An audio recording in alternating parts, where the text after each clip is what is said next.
Alright everyone, I picked up a brand new printer. Now, the reason why I'm making a video over a printer is because, well, personally for me, I never had a laser printer. So this is a laser printer, and it's a color laser printer. They actually had it on sale. It was actually pretty cheap. You know, normally it's about $170. But it was on sale for $130, so you know, after tax, like $135, $136. For a color laser printer, that's actually a decent price. So, because I never had one of these kinds of printers before, I'm going to unbox it and, if I can find a knife, and show you what's inside. Now, some of the features with this printer. Actually, one of the biggest features I like about this is that it has built-in Wi-Fi. So I don't have to actually have a USB cable connected to it. I can just have Wi-Fi. So let's open this up and let's see what's in the box. This box is bigger than I thought it was going to be. I thought it was going to be kind of small, but it's actually not. It's actually quite large. And it's kind of heavy. The reason why I'm going with a laser printer this time around is because two things. One, laser printers in general are pretty efficient. They're actually very efficient. And I'm someone that doesn't really print all that often. So my past experiences with inkjet printers was that, of course, the cartridge head would crap out. So this is what I get on the top here: power cable, USB cable, CD, manual, stuff like that. And here's the printer.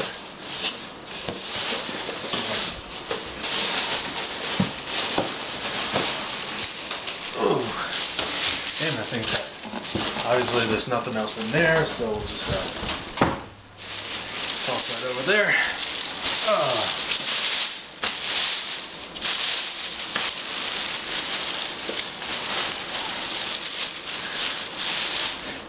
Now this is strictly just a printer. It doesn't have a built-in, it doesn't have a scanner or anything like that.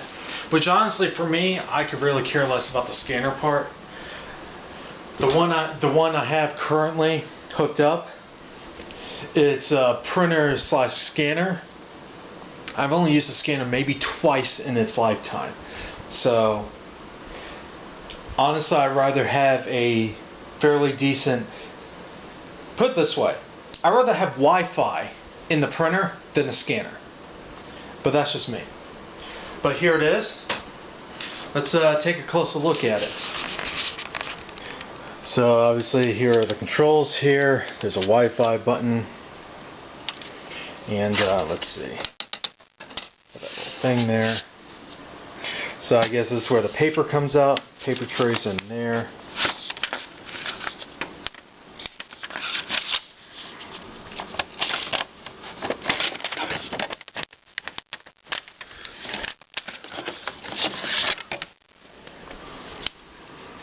Okay, this talks about loading the paper.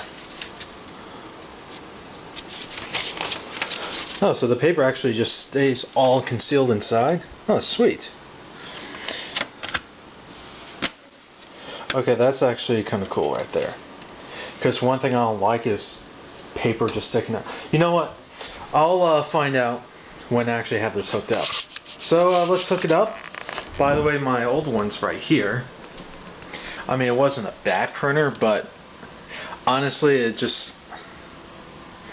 just have, let's just say the cartridges for this thing, pain in the ass. Not only they're expensive, but refilling them, in my experiences, most of the time, they still crapped out. So I'm done with it. So not only that, but I can get like remanufactured versions of the toners for this, and they're actually dirt cheap. So in the long run, this is actually cheaper. Okay, something I have to show you. This is actually really, really cool, and something I actually didn't pay attention to, but this particular printer not only does, like I said before, not only does black, but it also does color, but they're all separate colors. Now this is my first time ever having a laser printer, so I'm not sure if all laser printers does this, but at least if one particular color, say like this, the yellow, magenta, cyan, the K is the black. So if any of one of these colors goes out, I just have to replace just that one cartridge, not the entire unit, which is really, really smart. And it's on the side, so it's at least. But yeah, that's how it looks on there. It is bigger than I thought it was, but it's not bulky. So let's hook this up. Now, of course, I'm going to do the Wi-Fi. I'm not going to have the USB cable connected to it.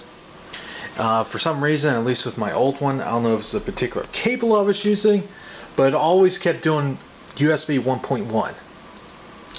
I didn't get that. So I'm just doing Wi-Fi. That way, other rooms in the house, whether it's laptops, things like that, they can just wirelessly print it on here. Alright, so I just turned it on for the first time.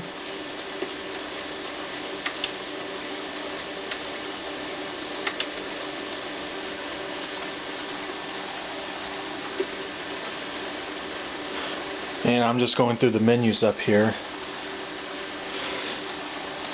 Let me point at that screen real quick. I don't know how well the camera's going to pick up, but let's just go through the...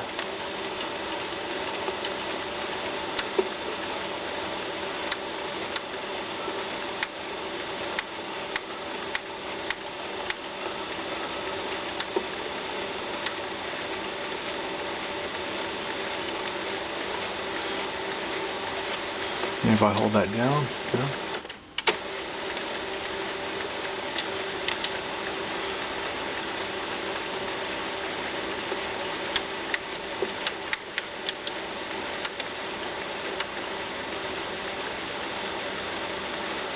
Maybe I should read the manual real quick.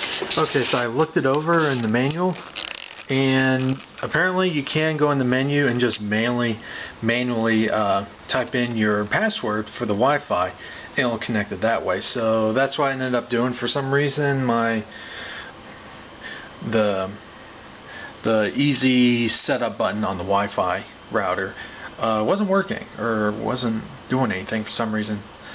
But I got this way to work, and it works surprisingly fast. I'm actually quite pleased with how it looks. You know, here's a test page. I use Google's page as a test, but yeah, it does work, and I'm actually quite pleased with it. You know, I didn't get this for high quality prints or anything. I just got it as an everyday printer, and what's nice about it is that whether I'm on my desktop, laptop, if my brother needs to print stuff, you know, it's over Wi-Fi, and he doesn't have to log into my computer anymore. He can just print it from his computer. And what's also nice about it, because it is Wi-Fi, Dell has their apps on smartphones, at least with Android. So I can just download the app and print stuff from either my Nexus 4 or my Nexus 7, which is pretty nice if you ask me. So I'm actually quite pleased with it, and yeah, I can either just leave this on 24/7, or when I'm not using it, I just turn it off. But yeah, that's how it looks. It is bigger, but I'm actually quite pleased with it. So now I can actually get some printing done. So like the video, like always, have a good one. And if you're wondering which model this is, it's the Dell C1660w, if you're wondering about that. So that's it.